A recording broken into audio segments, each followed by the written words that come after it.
things that appeared at the Davis Opera House that you probably can't read it, but that's a glee club from the University of Oregon who appeared there in 1906, I believe. And you might be able to read the little newspaper blurb, I'm not sure. So then it became the Hazelrig Opera House, and Hazelrig was a big deal. Hazelrig was a guy with an extensive theatrical background. And so there was a lot, he took it over and people had great expectations for it. And then it became essentially the Medford Opera House or the Medford Theater. And the problem with it was that while it was very actively in use, it was, again, an upstairs kind of a thing, not as comfortable to get to.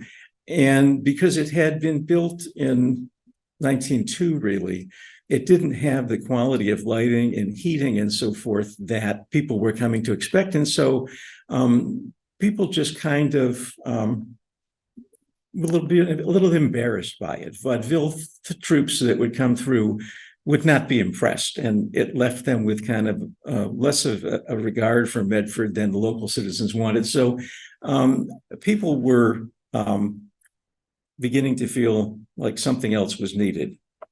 So if we divert for a minute here, these theaters that I've mentioned so far were basically theaters. They did vaudeville, they did other kinds of presentations, but movies were just beginning.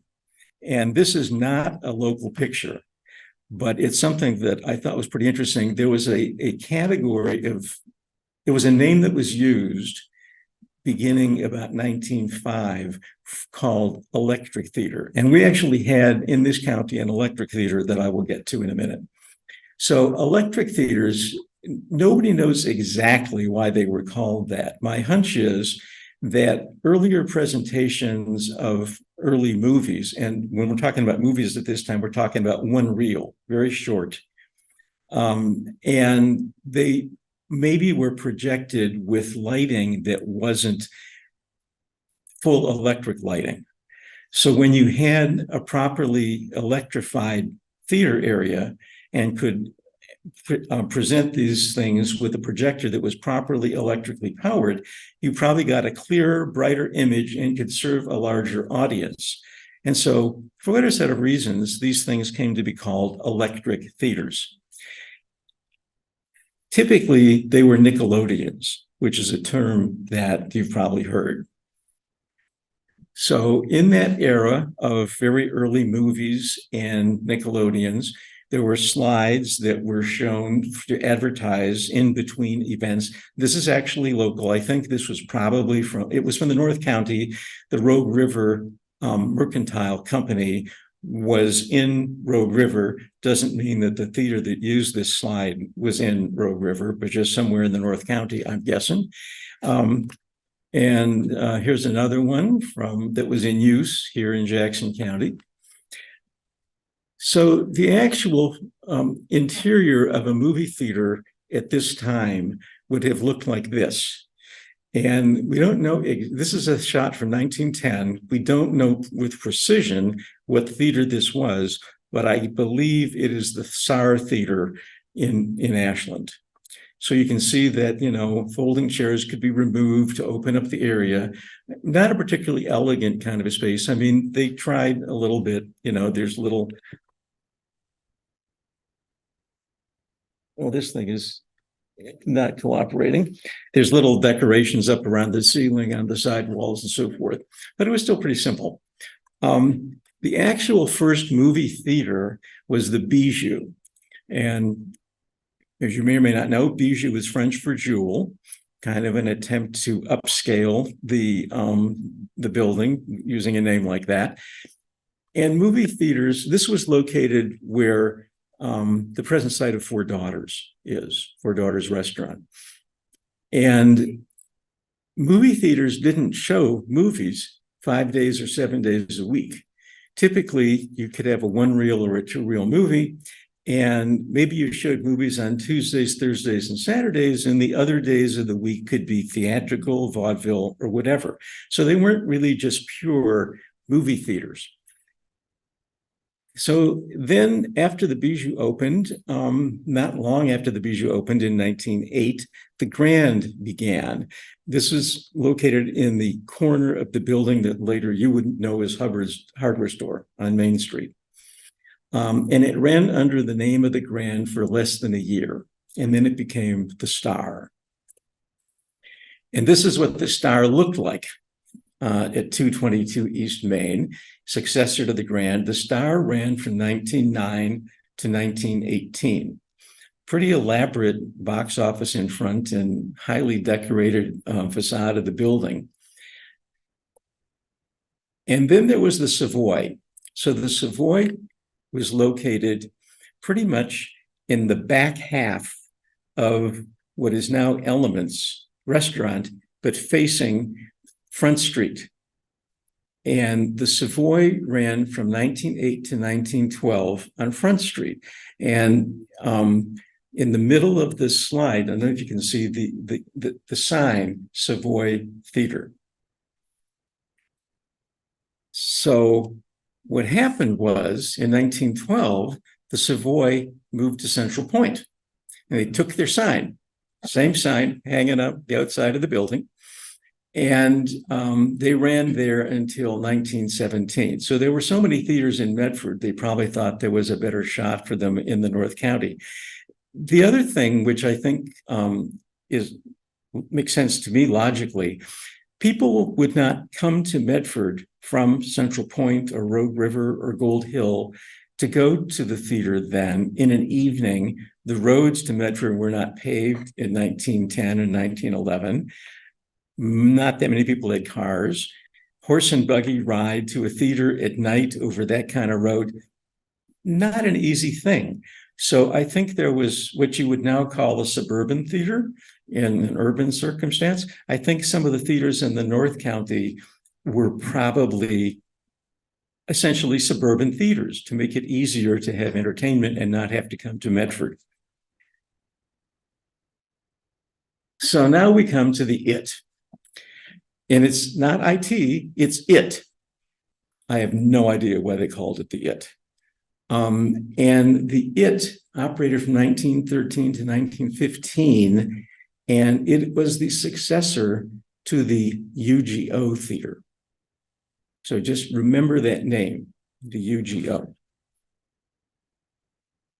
And then the Star, of course, was operating where it had taken over from the Grand, and it operated.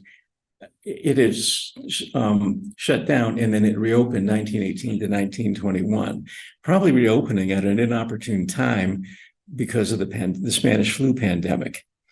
We'll come to that. So the UGO was on the site, the present site of the Four Daughters, and they had a newspaper agency go to it. I mean, they wanted to pronounce it. We'll come back to that.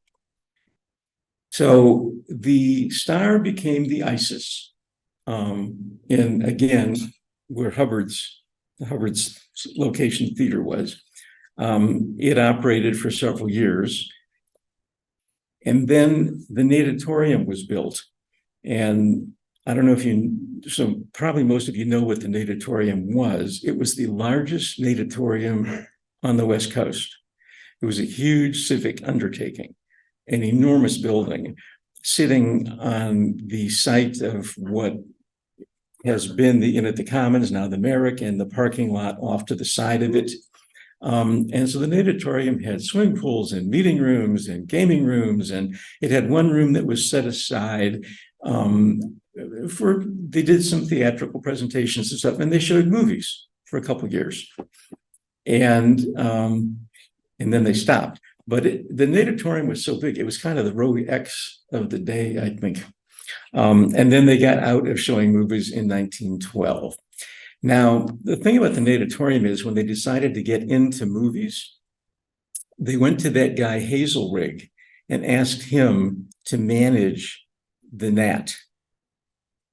Natatorium was called Nat. It was called the Nat Theater. And Hazelrig had been the stage manager for the Andrews Opera Company.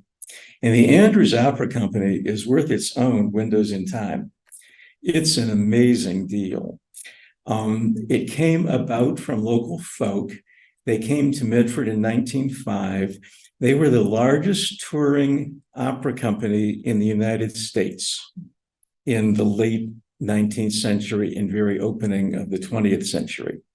The guy in the middle playing Coco this is a shot from the Mikado, was quite famous for that. They did mostly light opera. They started as a traveling family vocal troupe in 1875. They added a cornet band and Swiss bells, and then emerged as an opera company in 1884. They pioneered the producing of grand opera in English, and their performances, which were moderately priced, were seen primarily in small towns and cities throughout the Midwest. But the troupe also toured the Southeast, the Southwest, the East, and the South. They disbanded in 1901 and wound up in Medford. And Hazelrig had been their tour manager. And so he had a lot of background in theatrical production, and that's how they engaged him at the Nat to manage the Nat.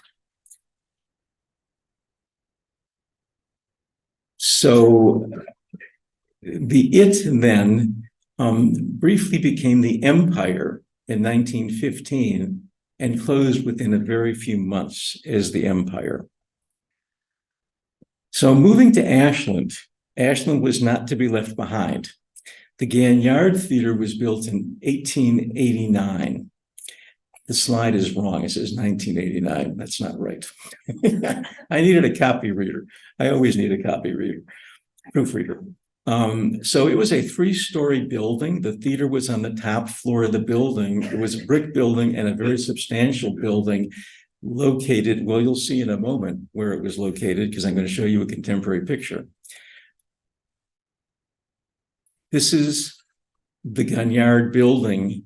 In 1890, a Civil War veterans parade was passing by the building. You can see furniture, groceries on the roof. This was the interior of the Ganyard on opening night in 1889. It was a pretty nice theater in the context of what you could expect in 1889. So 1912 was a huge year of transition. The Bijou, the Nat, and the Savoy all ceased operation.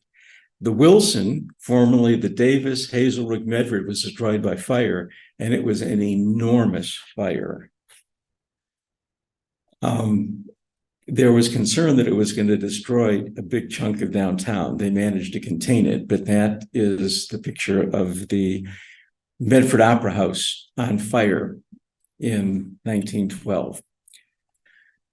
And in Ashland, the Ganyard Opera House burned in 1912 in April. So what you see there is the surviving building. The top 2 floors basically gutted out by the fire. The ground floor survived. And this is what it looks like now. Across the street, diagonally across the street from what originally was the U.S. Bank, now the Shakespeare Festival, public exhibit area. And it's got some market stuff in there, small markets, but they still have the sign for the Ganyard Opera House over the diagonally cut corner entrance. So the Ganyard was nothing but a memory. But Ashland needed a theater. So the Star was constructed next to the Elks Lodge in Ashland. And here you can see the Elks Lodge, and to the right of it is this little brick building that's 2 stories high. And the Star was in the half of that brick building that was closest to the Elks building. And in the photo to the right, which is maybe too small for you to see, you can see the sign for the Star. The Star entrance was to the left of that protruded awning and a very simple sign over that says Star. And the Star ran from 1908 to 1915. And so essentially it became the successor theatrically in Ashland to the Gagnard when it burned in 1912. The Star in Ashland became the Lyric in 1915, and it operated until 1921. And here you can see in that arch area over to the right side of the image, that is now the entrance to the Lyric.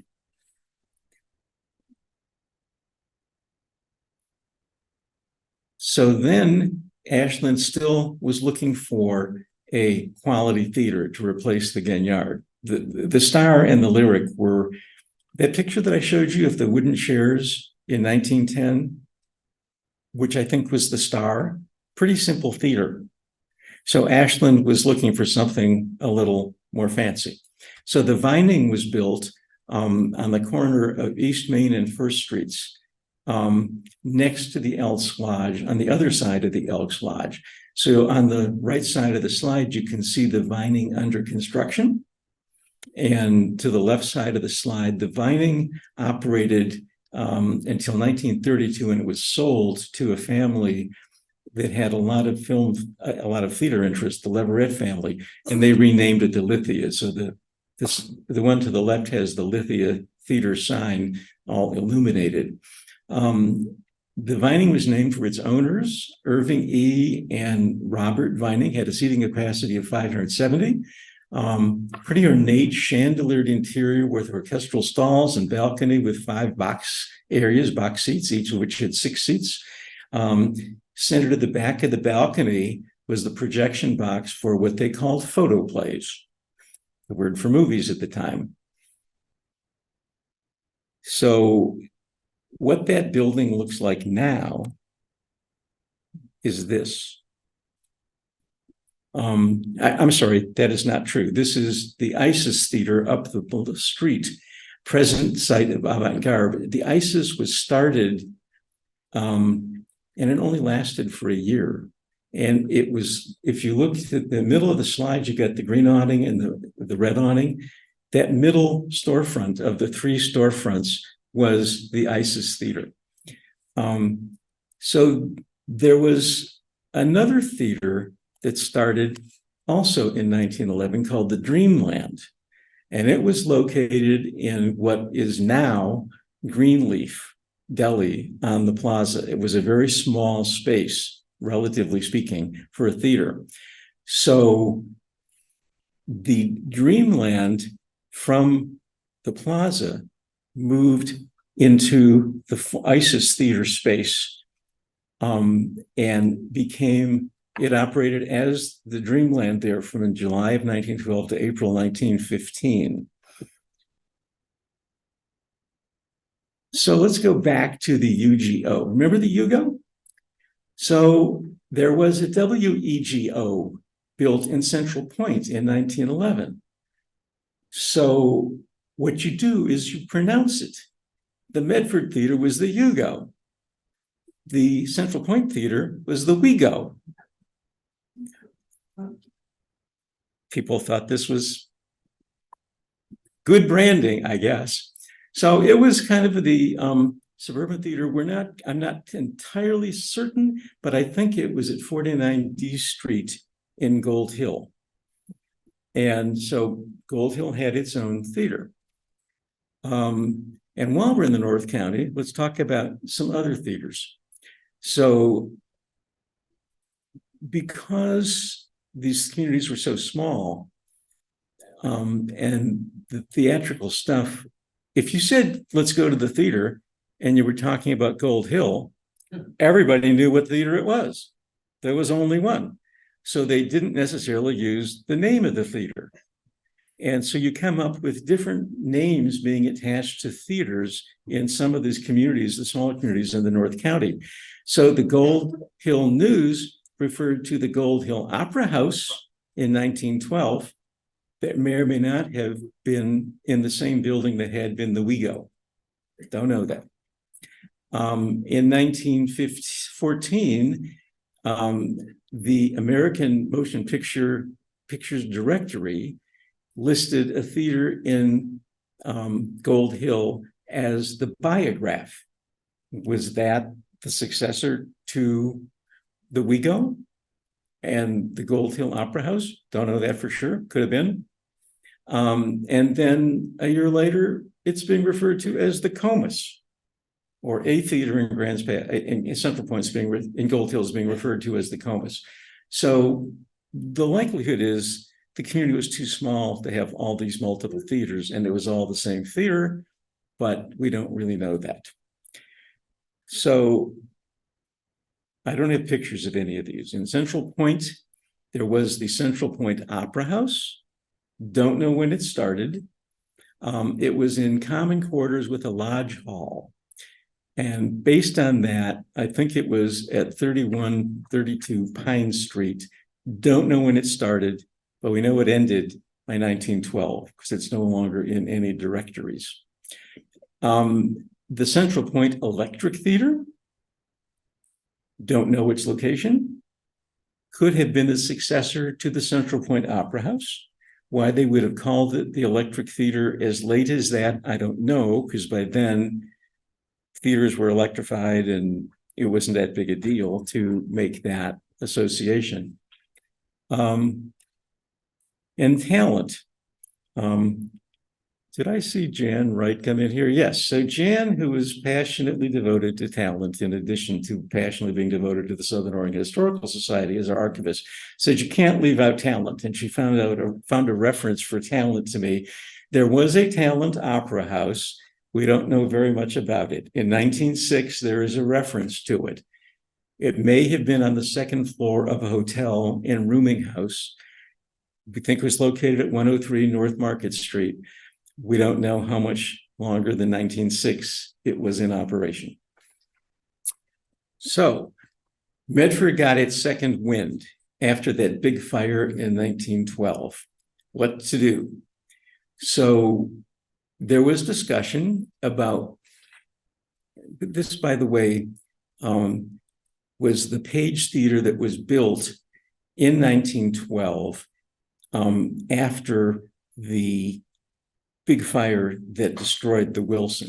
And the Page Theater, which was named for Dr. Frederick Page, a local physician, was a pretty elegant theater for the time, and it was very successful. This is, they did movies, and they also, here's, an Irving Berlin touring vaudeville company from 1919. This is the interior of the Page. So it was a pretty nice theater. And it was located in the empty lot next to what is now Pomodori Restaurant. And if you've ever wondered, that building, when it was deli down, there was a big driveway down into a parking lot, and deli down was on the ground floor of that building. I think when it was the Page, what the parking lot would have been was part of the basement of the theater, probably where furnaces were, located and stuff like that. And when they demolished the theater, it just got left as a parking lot. So the Page operated from 1912 until 1923, and it was at that point the Medford Theater. At 8 a.m. on December 30th, 1923, the theater went up in smoke, totally destroyed by fire. One fireman was killed in the blaze, and the fire chief was badly injured. So the question was, what are you going to, we don't want to do that. If I can, there we go. So the question is, what are you going to do about that? Suddenly Medford had no theater. So the owners of the Page, including Dr. Page, were kind of like, do we want to rebuild? And they thought about that. And then they decided against rebuilding the Page. So what happened was that in the meantime, Medford had developed another theater, the Rialto, which many of you would remember. It was located in what is the parking lot now next to what was a furniture store, but is now Artistic Piano Gallery. And the Rialto is a pretty long, if you see how long these theaters survived, the Rialto survived a long time, till 1953. This is the first version of the Rialto.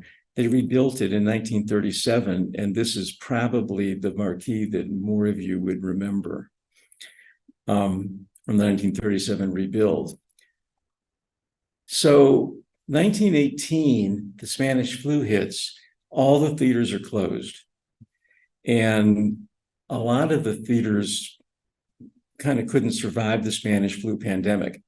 The mayor closed all the theaters in Medford, but unlike most of the rest of the country, where closures lasted as long as 6 months, after about 3.5 weeks, the mayor said, okay, we've done that enough. We don't need to close anymore. And the theaters all reopened. But it had a significant consequence in terms of a bunch of the theaters I've just described to you that were open at the beginning of 1918 didn't reopen after Spanish flu. So all of the places that we've looked at so far were pretty simple. And if you think about the 1920s, this becomes the era when grand movie palaces were being built. New York and Los Angeles, San Francisco. And so it was time for Medford to have a grand movie palace. And the owners of the Page decided not to rebuild the Page on site. They decided to build a whole new theater, the Craterian, which was built where it still stands. In the spring of 1924, Porter Neff and J.H. Cooley organized the Medford Theater Company and built the building which housed the Craterian Theater, and the theater was leased to the George Hunt Company. We'll come back to him in a minute. Early in 1930, the George Hunt Company was sold to Fox West Coast Theaters, and the chain operated the Craterian and the Rialto theaters until May 1933, when Hunt returned to Medford and again assumed ownership under the name George A. Hunt Theaters Incorporated. So the Craterian was the first theater in the county to convert to the talkies, to convert to sound. And this is the program from the Warner Brothers Jazz Singer in 1927, often credited as the first sound talkies movie. Not completely accurate, but generally taken that way. The conversion to sound was a big challenge for theater owners. And particularly some of the area's smaller theaters just couldn't afford to do it and wound up going out of business. So George Hunt was a premier showman. I mean, he was a PR guy and he knew how to generate interest. He offered, when the Craterian was built and he was managing it, he offered a $25 prize to name the theater, and he received 1,500 entries. He chose the Craterian in honor of Crater Lake, obviously. When horror and 3D movies became the vogue, the theater drew crowds. Whoops, that didn't want to do that either. And he drew theater crowds in by offering a $1,000 life insurance policy against anyone frightened to death during a showing at the Craterian. He had a colorful career, which came to an abrupt close in an automobile accident in 1943, and his death was a huge shock to the community and the theater world. So then it came time for the Holly, built in 1930, opened in 1930. It was actually planned in 1928 and early 1929. What happened in October of 1929? So all these people who had banded together, the backers for the construction of the Holly, were kind of like, do we really want to do this? And the only other thing on the block was the Home Telephone and Telegraph Company, which has been owned by the University Club since 1946. So the balcony, the lot was empty. And theaters, for the most part, were built with balconies because it saved land. But there was nothing else on the block. So land was not an issue. And the Holly was designed with one long rake, no balcony, which is much better for sight lines and acoustics and all that sort of thing. So it had been designed that way, and there was kind of like, do we want to go forward with the construction or not? And the common thinking was that what had happened was a recession, not a depression, and that we'll kind of weather the winter, and economically speaking, and it come April, May 1930, life will go back to normal. So they went forward with the Holly's construction. As it was being constructed, the fact that this wasn't a recession became clear, and they made some economies in the theater's construction. But the talkies were still new, and the owners covered their bases by holding spaces. If you look at the one on the image on the left, the two open areas on either side of the proscenium were where an organ could go if silent movies came back. That wasn't done, but they didn't know whether the talkies were just kind of a flash in the pan. So the late 20s and the early 1930s, kind of characterized by smaller theaters and depression struggles.